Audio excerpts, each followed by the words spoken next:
నా wait fake అంట. నేనిప్పుడే మీకు లైవ్‌లో చూపిస్తాను. నా కరెంట్ వెయిట్ ఎంతున్నా అనేది.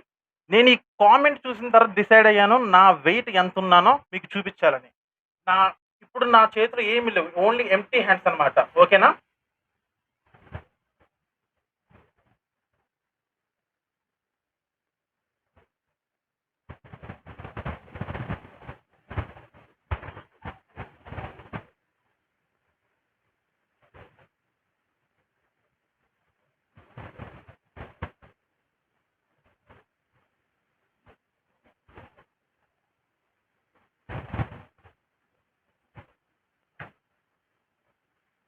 సో ఫ్రెండ్స్ చూసారు కదా ఎంతున్నానో 141.2 అన్నమాట. ఇది నా కరెంట్ వెయిట్. ఈరోజు కరెంట్ వెయిట్. ఈరోజు డేట్ వచ్చేసరికి 13థ్ ఏప్రిల్ 2026. ఈ రోజే పోస్ట్ చేస్తాను వీడియో. ఓకేనా? ఫేక్ చేద్దామని రాలేదు బ్రో. నా వెయిట్ లాస్ జర్నీని మీతో షేర్ చేసుకుందామని వచ్చాను. ఓకేనా? ఆ! అయినా మీరు కామెంట్ చేసినందుకు చాలా థాంక్స్ బ్రో. ఎందుకంటే మీరు కామెంట్ చేయడం వల్ల చాలా మందికి ఒక అపోహ, ఒక డౌట్ అనేది క్లారిఫై అయితే అవుతదన్నమాట దీని ద్వారా.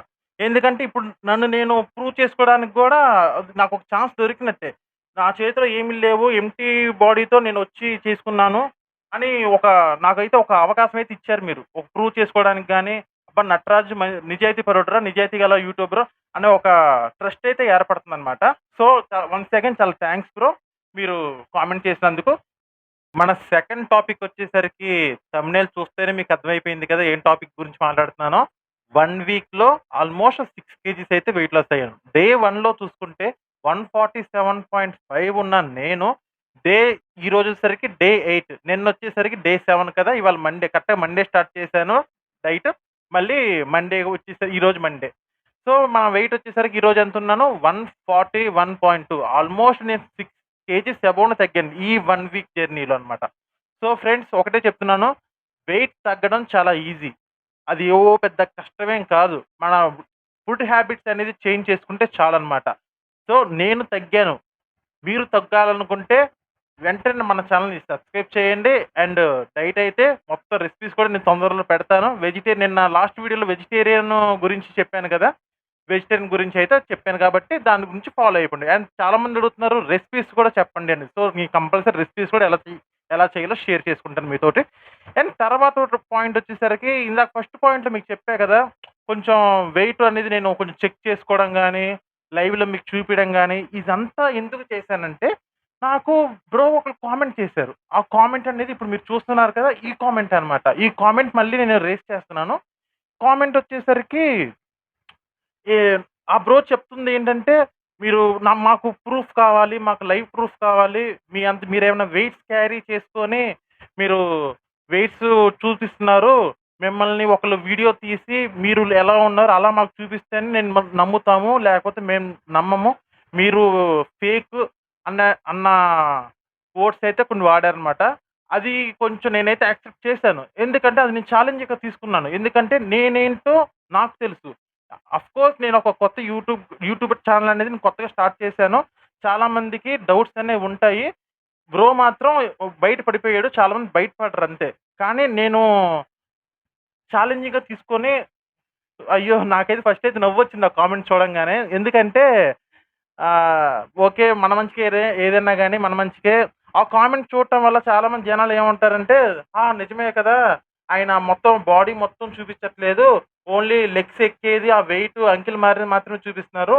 ఆ బాడీ మొత్తం చూపిస్తే అది మనకి బెనిఫిట్ ఉంటది. అది నిజమో చెప్పేది అబద్ధమో నిజమో అనేది ఆ డౌట్స్ క్లారిఫై చేయడం కోసమే నేను అలా రియాక్ట్ అవ్వడం అయితే జరిగింది.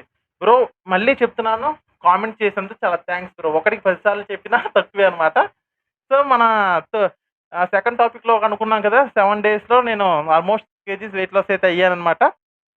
సో, మన థర్డ్ టాపిక్ వచ్చేసరికి వెయిట్ స్టక్ వెయిట్ ఎందుకు స్టక్ అవుతుంది? ఈ దాని మీద నేనైతే టాపిక్ చేస్తున్నాను ఇప్పుడు. వెయిట్ ఎందుకు స్టక్ అవుతుందంటే, మన వెయిట్ అనేది ఎప్పుడు గూడా ఇలా డౌన్ అయిపోదు ఫస్ట్ ఆఫ్ ఆల్. అది గుర్తుపెట్టుకోండి ఫస్ట్ పాయింట్. సెకండ్ పాయింట్ వచ్చేసరికి మన హార్ట్ రైజింగ్ అనేది ఎలా ఉంటది? అప్ అండ్ డౌన్ అవుతూ ఉంటది. అవునా? అలాగే మన వెయిట్ తగ్గడం గూడా అప్ అండ్ డౌన్ మాదిరే ఉంటదనమాట. ఇలా డౌన్ అవుతది. మళ్ళీ పెరుగుతది. డౌన్ అవుతది, మళ్ళీ పెరుగుతది. అదే విధంగా ఉంటదనమాట. కొంతమంది వెయిట్ స్టక్ అయిపోతది. ఇంకొంతమందికి వెయిట్ అనేది పెరుగుతది. పెరిగింది కదా అని చెప్పి డిసప్పాయింట్ అయ్యి డైట్ మాత్రం ఆపొద్దు. పెరిగింది కదా! డైట్ పని చేయట్లేదు అనుకోవద్దు. పెరుగుతుంది వెయిటు. 1 ఆర్ 2 ఇయర్స్ పెరుగుద్ది. అంతకుమించి ఎక్కువ పెరగదు. మళ్ళీ డౌన్ అయిపోతుంది 2, 3 డేస్‌లో. వెయిట్ పెరుగుతుందంటే దానికి కారణం వచ్చేసరికి మన బాడీలో మీరు వెయిట్ తగ్గినప్పుడు బాడీలో కొంచెం స్కిన్ అనేది లూజ్ అవుతది గదా! ఆ లూజ్ అనేది టైట్ అవుతూ ఉంటది. అంతకు మించి వేరేదేం జరగదు మన బాడీలో. ఇప్పుడు మీరు ఫర్ ఎగ్జాంపుల్ ఇప్పుడు మీరేదైనా అద్దంలో మిమ్మల్ని మీరు చూసుకోండి. వెయిట్ మాత్రం తగ్గుతూ ఉన్నప్పుడు చూసుకోండి. వెయిట్ ఎప్పుడైతే స్టక్ అవుతదో అప్పుడు చూసుకోండి. వెయిటు స్టక్ అవుతూ ఉంటది. కానీ మీరు స్కిన్ మాత్రం టైట్ అయిపోతూ ఉంటది. మీరు కూడా సన్న పడిపోతూ ఉంటారు. కానీ వెయిట్ మాత్రం అలాగే ఉంటది.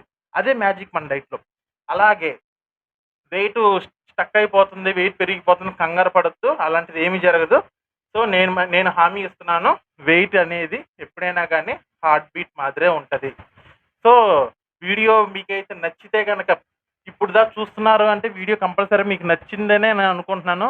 ప్లీజ్ లైక్ చేయండి, షేర్ చేయండి అండ్ సబ్స్క్రైబ్ కూడా చేయండి. ఏమన్నా డౌట్స్ ఉంటే కామెంట్ కూడా చేయండి. ఓకేనా?